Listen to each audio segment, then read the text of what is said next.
for daily fantasy. His number too high, then I'm probably fading him. He been on the road, he gon' eat up my salary. I hit up by, he gon' lie before lock. Play back to back, then I probably won't pick on the DFS bachelor, good as it gets. Build a few liners and hit me a leg. He had a good game, but it might be a trick. Log in the Slack so I know who to pick. Sharing our liners, we all gon' get rich. New to this game, you should come to the pad. You might want some cash and get a good laugh. DFS sports, we gon' run up a bag. He heard every game and it's making me mad. You buying your lineups, I think you a cheater. DFS bachelor, he the new leader. Yeah.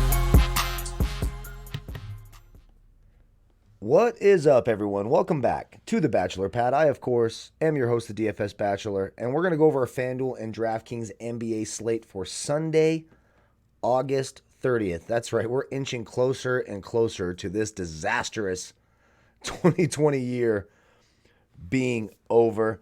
First things first, before I get into anything, man, a big cheers to you all. Thank you all so much.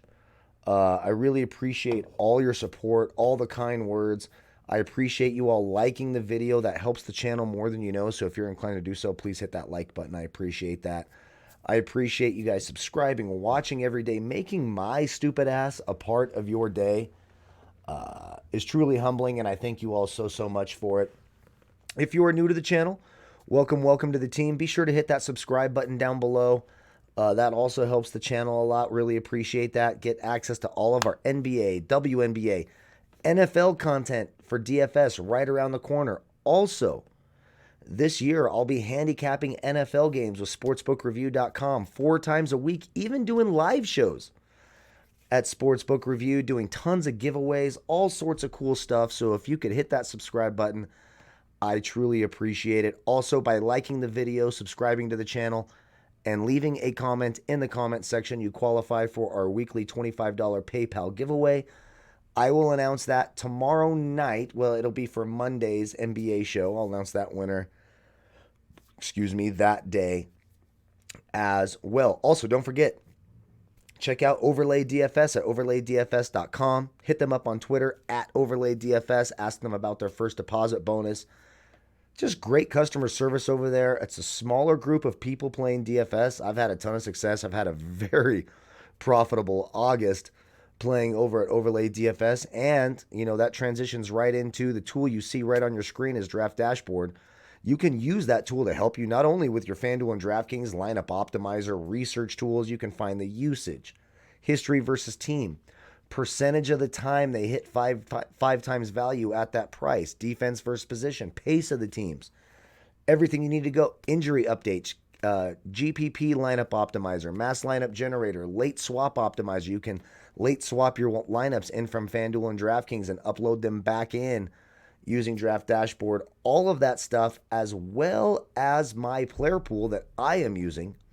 By clicking that link in the video description below, you can try Draft Dashboard for 30 days for $1. So let's jump right into it. We got a 3-game slate, and it starts early tomorrow. Well, early on the West Coast, 10 a.m. on the West Coast, 1 p.m. on the East Coast. We have a 3-game slate. 2 of the games, I mean, we've been dealing with this series, you know, for a week and a half, 2 weeks now. The Denver-Utah series, obviously Utah's up 3-2. It's a must-win for Denver. And you've got the Clippers up 3-2 on the Mavericks. Looks like Porzingis is going to be out for that. Kind of a bummer for Dallas. It's been a young, exciting team. They still got a shot. I mean, there's no doubt about that. The way they score the ball. And then we have game 1 of the Eastern Conference semifinals, Boston and Toronto. So let's jump right into it. Right at the top at point guard, we have Jamal Murray. He's 8-6 on both sides. It's a big price for Jamal Murray, but if you look, he scored 144 fantasy points over the last 2 games. He's been absolutely on fire. It's a must-win for Denver. So even though his hit percentage is low, if he was 8,600 all season long, he would have hit 5 times value 23% of the time on FanDuel at that price and 28% of the time at that price on DraftKings. And you can find that here on Draft Dashboard. I don't know if you can see it on your screen. I'm as zoomed out as I possibly can be while still being able to see it. I am, you know, my son's turning 16. I'm an old bastard, so I got to keep it so I can actually read what the hell I'm telling you. But it's a handy tool here on Draft Dashboard. But Jamal Murray's in play. Of course, it's only a 3-game slate. Kemba Walker, 7-8 on FanDuel, 7-2 on DraftKings. I got to tell you, like, for both sites, lineup construction is going to be tough. The pricing is fucking really, really stingy. I like Kemba Walker. Obviously, Gordon Hayward won't be ready for this game. Now, he's only got a 26, a 40, and a 28 in his last 3 games. A couple of 42 and a 48 the previous 2. It's a tough. These are 2 good defensive teams. And if you look at their regular season matchups, Boston won 3 of the 4 games. There was only one really close game, 6 point. That was the first time they played earlier in the year. That was a 112-106. None of these games have scored over 222 total points. These are 2 great defensive teams. Now, they certainly have the talent to go off. There you go, title of the sex tape. I mean, you want to get in and get out. When you get this old, there's no time to mess around. I mean, shit, it's like, hey, get the hell out of my bed, get home, and please don't tell your friends. There we go. And we've seen the scoring up in the bubble. Obviously, the shooting lines, we've heard this from a ton of players and from analysts, etc., are better. So the scoring, could certainly be higher in this. This is the game with the least at stake tomorrow. The other 2 games are must-win scenarios. So you just have to wonder, how much does Dallas want to be here? How much does Denver want to be here? I think Denver definitely wants to win. I think Denver has something to prove. They don't want to lose to a 6 seed. So like Dallas, you could say, oh, okay, Luka is a little banged up. Kristaps is out. Let's get, the refs have really fucked us this entire series. Let's get the hell out of here. And the Clippers obviously have championship aspirations. So there's different, we're getting into the kind of the human psychology of all of that, but I think that's sort of a way you want to think, especially in a limited slate like this, to try to find an advantage. But I do like Kemba Walker, a 48 and a 50 the last couple of games against Brooklyn, against Philly. But again, Toronto and Boston played 2 teams who, like Brooklyn, I don't think packed it in. They just didn't have the talent. And then Philly, they were barred by injuries and a terrible coach. So this is just a whole different series. But Kemba's been on a roll. He's going to have a higher usage rate with Gordon Hayward gone. Kyle Lowry looks like he is going to play. He's all of a sudden upgraded to probable. 7-5 on Fanduel, 7-9 on DraftKings. I think he'll be relatively low owned in terms of a 3-game slate because of that injury situation. And Boston is so good defensively, number 2 this year against opposing point guards. His last 3 games against Boston, a 35, a 45, and a 25. We'll have to see how healthy he is. There's certainly some risk there with Kyle Lowry. Then we get to Mike Conley. 6-7 FanDuel, 6-6 DraftKings. There's a chance that Gary Harris returns tomorrow for Denver. I know he has not played, and it's kind of a long shot that he does, but he is a terrific defender, the best defender that Denver has in the backcourt, on the perimeter. And with these extra days off, that we've seen after the events of this week, Gary Harris could be in better shape than he was, which would make things harder on both Conley and Donovan Mitchell. He's in play because it's a 3-game slate. I don't know if I'm in love with it, but I could certainly go there. Lou Williams is, on FanDuel anyways, put at point guard, which is interesting. 5'8" on FanDuel, 6'4" on DraftKings. He's certainly in play. Now listen, he can play 21 minutes and get you a 12, or he can play 30 minutes and get you a 50. And we've seen it in this series. So he's a tournament option, especially if Paul George isn't playing well, which, it's not out of the realm of question for playoff P to not be good in the playoffs. I mean, that's the worst nickname of all of sports. That would be like me nicknaming myself Dunking Kyle. I've never dunked a basketball in my life unless it was on a fucking 9-foot rim. Okay, 8.5-foot rim. So, like, Paul George calling himself playoff P is the most ridiculous thing I've ever heard. But Lou Williams is certainly in play for his upside. Again, he does have that low floor coming off the bench. Trey Burke. Dallas is just beat up, but Trey Burke's probably going to play. Again, you can follow me on Twitter at DFS Bachelor. As soon as I know, you guys will know. The LA-Dallas game is the second game, and everything's late swap. So you have Boston-Toronto starting everything off, and then you've got LA and Dallas, and then you've got Denver-Utah 5 hours later. Thank you, NBA, for that, because that's how we want to spend our Sundays, is waiting 5 hours for the last playoff game. Yes, totally. That's all we want to fucking do. But make sure if you're playing players like Burke or Patrick Beverly, who's very, very questionable, and Dorian Finney-Smith and Tim Hardaway, make sure you leave yourself a pivot in case they're ruled out. I think that's really important to do. Reggie Jackson's 4-7 on FanDuel. That's not going to happen. I don't care if Patrick Beverly's out. I'm not paying 4-7 for Reggie Jackson. Now, I'll consider the 3-8 price tag on DraftKings. Seth Curry, look, we've seen it. So we had kind of gotten spoiled throughout the first 4 games of this series. Like, Seth Curry is playing a ton. Porzingis is in and out. He's shooting the ball well. He's playing 25 to 30 minutes. Well, guess what? He just got a 4 in 23 minutes. And that can happen with Seth Curry.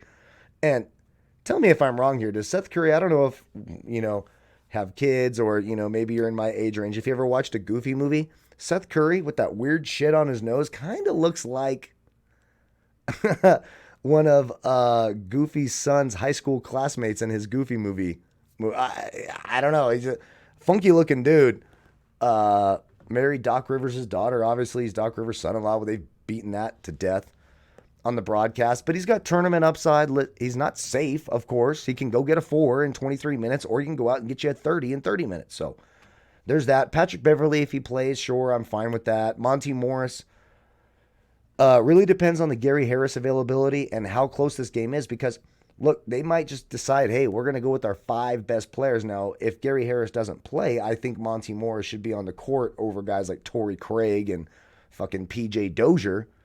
But they could decide to go with like Jamal Murray and then decide to go with like a Grant, Porter, Millsap, Jokic type of scenario and just leave the ball, because Jokic plays the point center. So it's something to keep an eye on. But at 4K and 4-1, I certainly think he's in play. There's no other point guards you even want to take a sniff at. At shooting guard, Luka's 11-4 on FanDuel, 11-2 on DraftKings. I like Luka. We saw it. He had an 85, for fuck's sake, in Game 4. One of the most incredible performances we've seen on an injured ankle. He's had extra time to heal. Luka's here to win. This is a competitive young dude. The only thing I will say is lineup construction is going to be tough. There's not a lot of value. There's not a lot of good value, and all the pricing is very stingy. So you're going to have to do some sort of roster gymnastics to make a comfortable lineup with some of these high-priced players. Donovan Mitchell, I love his price on FanDuel at 8K. I'm locking that in. 9-7 on DraftKings, that's not going to fucking happen for me. Just to give you an example.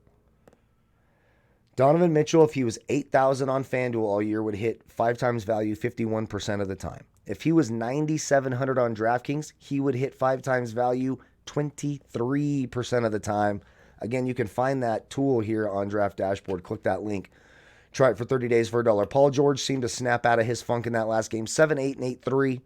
I don't mind that. Fred VanVleet, we've seen his big-time upside. Now, again, Boston is a different defensive animal than the Brooklyn Nets. He does have a 49, a 44, and a 32 in his last 3. I like Fred VanVleet in tournaments. Boston was number 2 in the league this year against opposing shooting guards. Cheers to you all. By the way, for you NFL players, I have a preliminary player pool set on Draft Dashboard for NFL. It's very, very early. I haven't gone through everything yet. I am currently in the midst. I almost didn't do this video tonight because I have 130 more players I need to rank for this, but I'm going to have a fantasy football league for you season-long players, a draft kit, kind of ranking my top 20 quarterbacks, my top 40 running backs, my top 40 wide receivers, my top 10 tight ends. I'll probably go to 15. Top 15 tight ends, top 10 kickers, and top 10 defenses for your season-long drafts. That will be up sometime this weekend. I'm hoping to finish that tonight. I just finished running backs. I got a few more wide receivers and then, the rest of them. So that'll all be up there on Draft Dashboard too. A little draft kit for you under the NFL tab. So lots and lots of stuff there that I'm working hard on for you guys. Don't have a hard on. I mean, it barely works at my age anymore, but there you go. That's neither here nor there. I digress. Marcus Smart, of course, no Gordon Hayward. So listen, he can go out there. He played 42 minutes in that game-clinching game against the Sixers and only put up a 19. He's got a 22 and a 17 his last couple of games against Toronto. It's a tough matchup for him. They're going to be relying on his defense, so it's not going to be all about his offense, but he's got the upside at 5'3" and 5'6". Norman Powell, if Kyle Lowry seems limited, isn't on the court as much, they're going to need his offense. He's 5'3" and 5'1". I think it's a bit overpriced. A 19, 11, and 13 his last three against Boston. But so it's a tournament play only. Jordan Clarkson, same thing, 5'5" or 5K on Fanduel, 5'3" on DraftKings. He's going to play 25 to 30 minutes. They like his scoring. We've seen some upside in this game. He has nothing less than a 24 in this entire series, so he's certainly in play. Delon Wright has one good game. No. Landry Shamet has actually two of his last three games have been over 20. So at 4-2 and 3-7, I like him even more on DraftKings because of the 3-point bonus. And that's it for me. I mean, you could Terrence Davis, unless this game is a massive blowout, is not going to see a ton of time.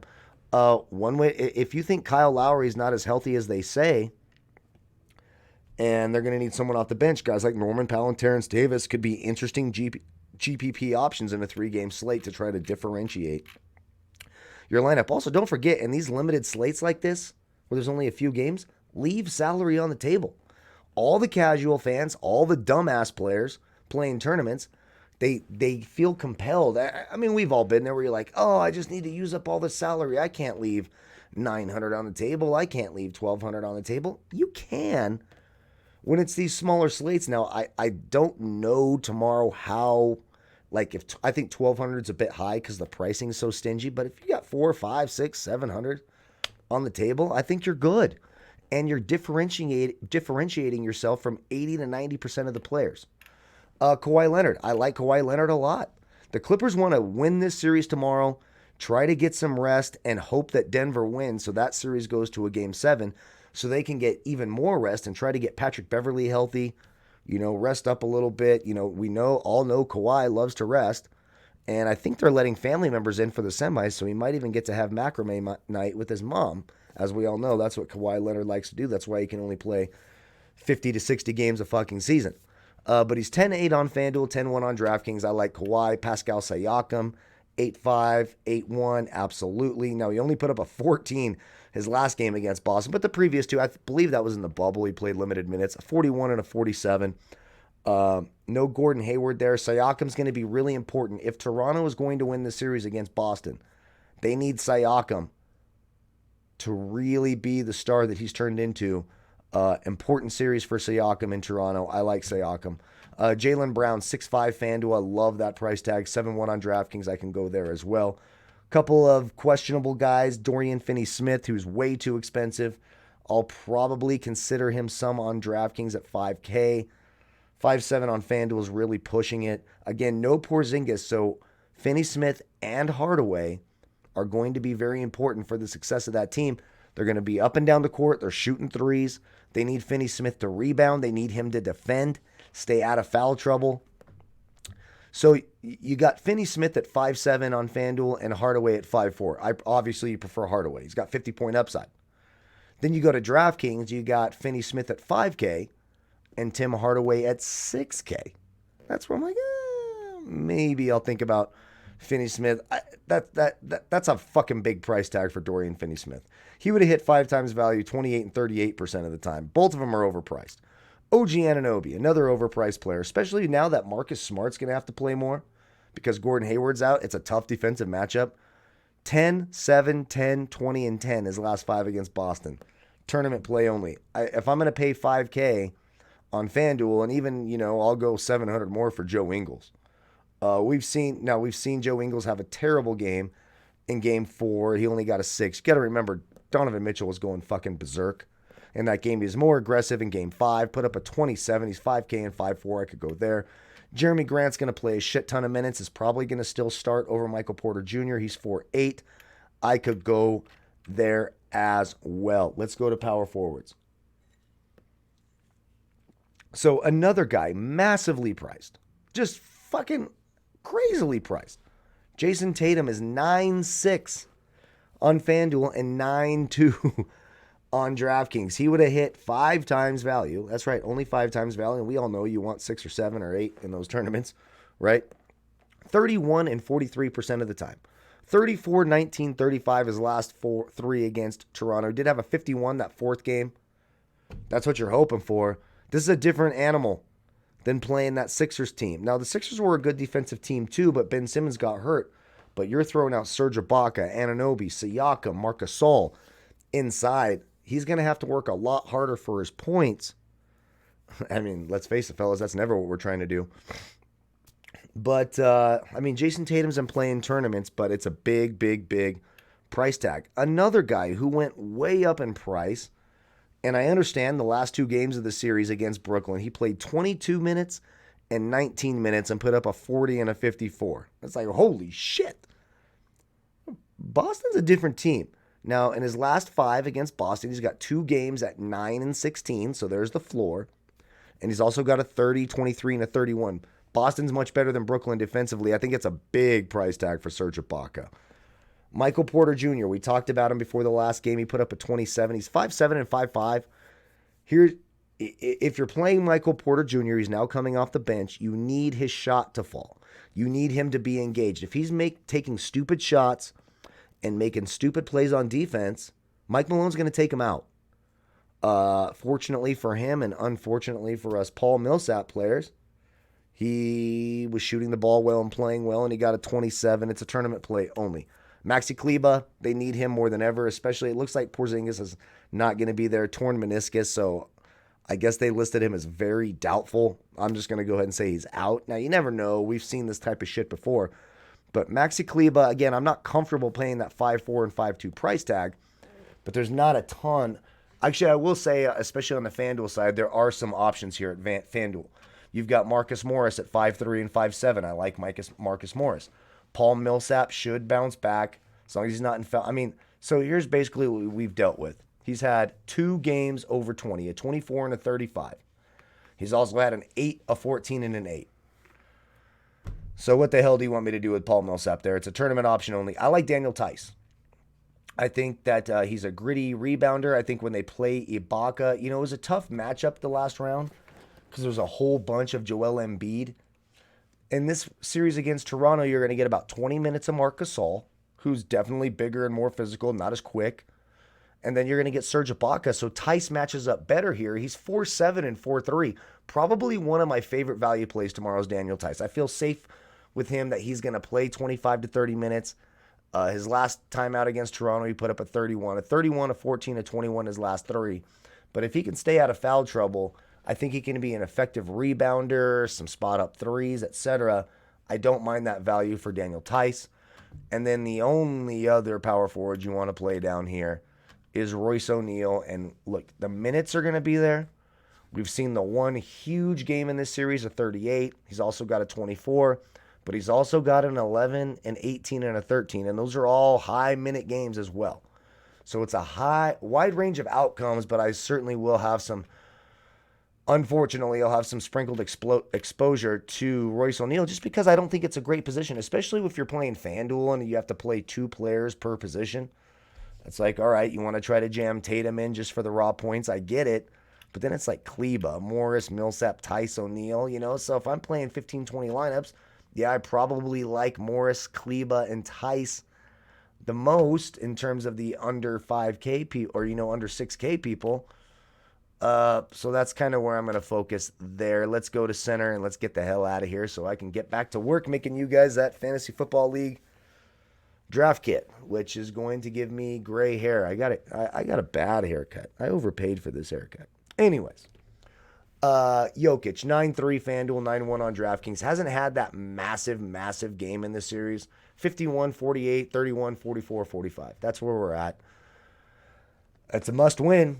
I like Jokic. I like Gobert, 7-3, 7-8. Kind of a letdown the last game, but the minutes are going to be there for both of them, so you can feel comfortable playing both of them.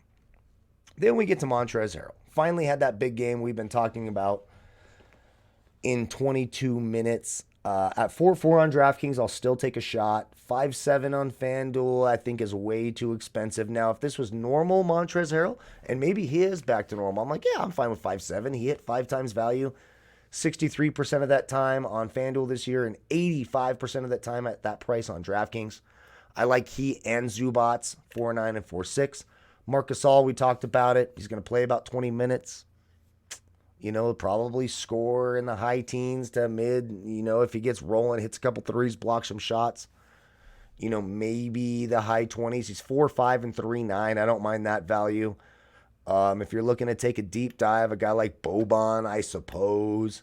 Maybe Enes Kanter if they throw him out there when Gasol's out there. But again, that's really hating your life. So again, that's our look right now at tomorrow's 3 games. You can get access to the research tools. My player pool will be adjusting throughout the day as news comes in, etc. You can click that link in the video description below. You can try Draft Dashboard for 30 days for $1.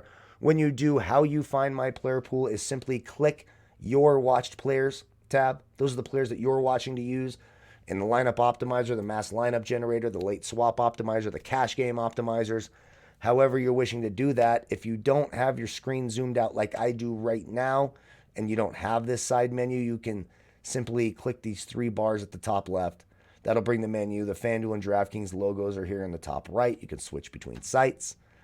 And then you'll see a blue box at the top that says Watch DFS Bachelor's Picks. That will also be in effect for not just NBA tomorrow, but also for hockey, also for Major League Baseball. I'll have player pools, cheat sheet set for all of that. Then you can use it in the lineup optimizer, etc.